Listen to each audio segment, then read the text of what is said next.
Vandresaka amin'izay tontolon'ny fitaterana izay ihany isika dia nitondra ny fomba fijery ny mahakasika ny fahafahan'ireo fiara manana familiana ankavanana mivezivezy eto Madagasikara. Ny mpampianatra family fiarakodia iray tsy tokony orarana hoy ny fanazavany ireo fiara manana familiana ankavanana eto Madagasikara izay efa misy amin'izao fotoana izao, saingy tsy tokony apiditra izany intsony kosa ny tompona andraikitra.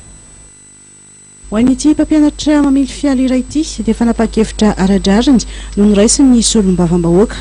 Fanivana anisan'ny entin'ny solombavam-bahoaka tao anatin'ny fandiniana ny volavolan-dalàna ohatraohatra ray bara 14 no ifehin'ny fifampivozana eto Madagasikara ny fahafahan'ny fiara familiana ankavanana mifamezivezy. Raha ny fanakanana ho an'ilay voahiditra kosa aloha dia tena mampety zavatra, fa ho an'ilay fanekena miasa teto dia rariny loatra raha ohatra hoe avela izy mba hiasa eto amin'izay, satria efa mba mekena hiasa teto izy dia raha ohatra hoe mahazo alalana izy dia tsara izay.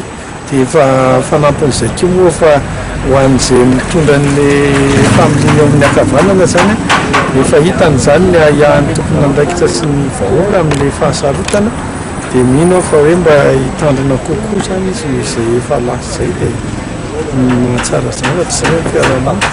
Alesika nambara ny mpampianatra mamily fiara ary tokony ampidirina tamin'ny lalàna mifehy ny fifamoivoizana vaovao ny famaritana mazava ny fisian'ny barème na fepitaona tsy maintsy tratrariny mpiofany iray amin'ny fampianarana fitondrana fiara mialohan'ny hatrehana fanadinana. Ho any ivelany dia voafetra 20 ora farafahakeliny manaovan'ny mpiofany izany. Marina fa efa eo amin'ny iray volana ny fiofanana mamily fiara eto amintsika.